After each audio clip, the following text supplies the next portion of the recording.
Morning, glad to be with you. Really good to talk to you. What's going on in Kansas these days? How's Kansas doing? Well, we had some rain and snow this winter, so as agriculture goes, so goes Kansas. So we're grateful for the rain. Everything else we can work at, but you can't control Mother Nature. Amen. We got the rain. Tell us about the Laken-Riley Act. What's the plan here, Senator?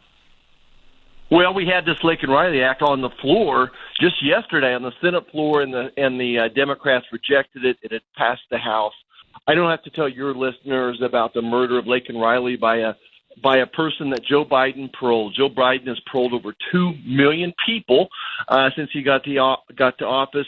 And then her assailant ends up in New York. He gets arrested there. They set him loose.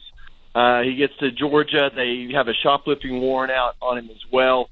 And what our legislation would do is, if you're here illegally and you're picked up for a crime, then you have to be detained, not caught and released, but detained until ICE exports you. I learned yesterday as well that there's over 1.5 million people in America now that have went through the entire immigration process, have been told, no, you have to leave.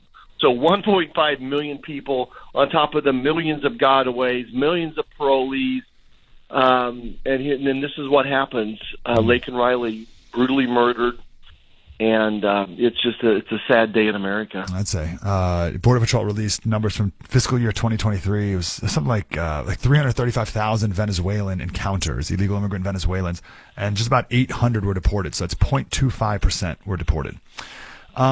So, excuse my cynicism, Senator. I apologize for it. Isn't this already the law? Well, listen, I'm not a lawyer. There's lots of loopholes. I think there's loopholes out there. This would tighten it up. I think there's some discretion, and I think what the law is more on the violent crimes that they're picked up on. So this would be for any type of crime that you're picked up for, you would be detained. Okay, so even a shoplifting charge or child endangerment, which you and I would say would be a pretty serious charge, but maybe under the letter of the law that may not be a serious charge. So this would make it so more crimes are in that catch-all. You got it. Exactly, Okay. yes. And in the case of Laken-Riley, her assailant had a warrant out for shoplifting earlier, as you point out. It was endangerment of a child as well. And by the way, this person, if we find out he's part of a gang, a very violent gang from Venezuela. His brother is part of this gang as well. When these people are paroled, there's just no way they're properly vetted. And the Border Patrol does the best they can. But when you have 10,000, 12,000 people coming across the border in a day, there's no way you can handle this. So then there's no way you can properly vet somebody like this. I think that red lights would have went off if there was time to actually vet these people. Sure. How's this being received so far in the Senate, especially with the Democratic colleagues of yours? Well, I think mediocre. I think that they're going to say, well, you guys, we had a bigger immigration bill out there, so you turned it down. Yeah. So we're not going to help you out with this one. So they're turning the blind eye towards this. And, their goal is to grease the skids to get as many people across the border as they can. This doesn't fit that narrative. So they're going to keep pushing back in that direction until we just open the floodgates. They're not going to do anything to secure the border. And even then, I'm not sure they're serious. We played a clip earlier of Bill Hagerty, Tennessee senator, explaining why he believes the Democrats are leaving the gates wide open. Do you have any thoughts on why the Democrats are doing this, why Joe Biden's doing this? Oh, it is absolutely to build their census so they can have more people. So when they do the census, the amount of government resources, federal resources that go to your district, it's based upon that census. Next, they're going to be voting illegally. And, so they help to grow their electoral college as well. California and New York are hemorrhaging people that are leaving because they're tired of the violence. So they're trying to backfill that so they keep the number of congressional seats, which adds to their electoral college. So it's politically motivated. I'm way too cynical, Senator. I apologize. I'm getting old. And when I hear like the mayor of New York or whatever complaining about it, I almost don't think they're really complaining about it. I think they just want money. I think they're just complaining about it because they want more money. You got it. So what my friends across the aisle do is they create a crisis. Then they think the government can solve that crisis. And then that solution then creates more problems. So they created this crisis. Joe Biden created the crisis. Now the mayor of New York, Chicago are feeling the pain. So guess what? Just send us more money. That will solve all our problems. But it's not going to solve the violence problems. To your point, the folks that came in from Venezuela, a lot of those are not good people. It's a violent society. If you've ever been there, you understand just how violent that society is. These gotaways, 2 million gotaways in this country, there's a reason they didn't go through the regular process. So they're going to be feeling this crime for decades. I want to play this clip here. So this is H.W. Bush. So we're going to go back. H.W. Bush gave a speech about the war on drugs. And Joe Biden gave the rebuttal to that speech. Pretty interesting. So here's just like 10 seconds of it. In a nutshell, the president's plan doesn't include enough police officers to catch the violent thugs, not enough prosecutors to convict them, not enough judges to sentence them, and not enough prison cells to put them away for a long time. How about that, Senator? So here he is talking about more police, judges, jails, the prison industrial complex, and calling them thugs as well. How times have changed. Yeah, that's really interesting. I had not heard that one yet. Yeah, times have changed. His priorities have changed. I always judge a person by their actions. At the end of the day, Joe Biden's let 10 million people come across the border illegally that are not properly vetted. We don't have enough. The National Guard, if we employed all the National Guard full time, we could not get rid of all the thugs, all the people that are here illegally in the nation right now. Obviously, the President Biden is doing everything he can to keep these people from being deported. So yes, it's a new day, obviously. Barack Obama in 2009 said we can't have 500,000 people pouring over the border. And we've had 10 million. Like, what in the world? Is anything going to happen in the Senate side? We're talking with Senator Dr. Roger Marshall right now from Kansas. Is there anything going to happen in the Senate side on the Mayorkas impeachment, or is that just zero going to happen?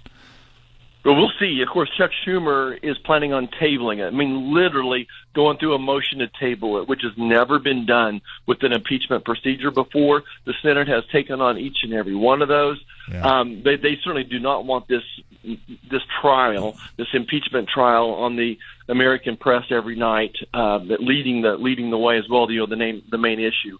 So he's going to do everything he can to table it. We'll see if 3 or 5 Democrats vote no on it, but he's going to try to table it, no doubt. We talked yesterday with Senator Ron Johnson from Wisconsin, and we talked about just the leadership on our side with McConnell leaving. What are your thoughts on that? Who should take over the show here? Listen, someone whose priorities are the same as the people back home. The Republican Party is becoming the party of hardworking men and women who take their lunch pail to work. We are the party of small businesses.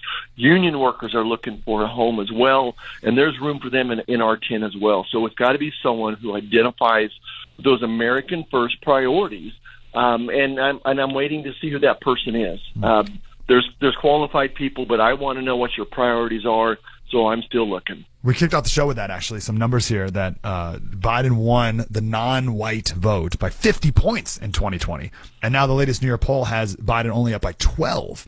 That's a huge... And now for the 2020, the richest third voted for Democrat, and the poorest third voted for Republican. That's a huge shift that's happening in real time right now.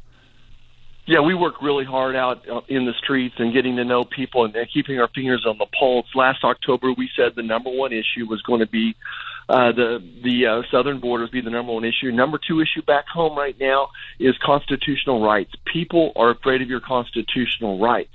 We do a lot of telephone town halls. We did one a month or so ago with senior citizens, another one with just youngsters, young adults under the age of 40. Both of them, their number 2 concern was the attack of their constitutional rights. So the Democrat Party has left hardworking Americans. There's a lot of folks back home that I have a little bit of a libertarian streak, Mike. Folks like me that carry a fishing pole and a shotgun in the back of the truck because you just never know when the fish will be biting. So we just want to be left alone by the federal government. So they've left the Democrat Party. The union workers are. They're finding a home with us. Of course, the COVID vaccine mandates, mask mandates, that turned a lot of union workers away as well. So we're the party of respecting your constitutional rights and the party of hardworking Americans. My last question for you, sir. You're a former Army captain. We spent a good amount of time yesterday talking about West Point getting rid of their motto of duty, honor, and country. Any thoughts on that? Have you given time to think about that? Yeah, I'm almost speechless. I read the article yesterday myself. If it wasn't broken, don't fix it.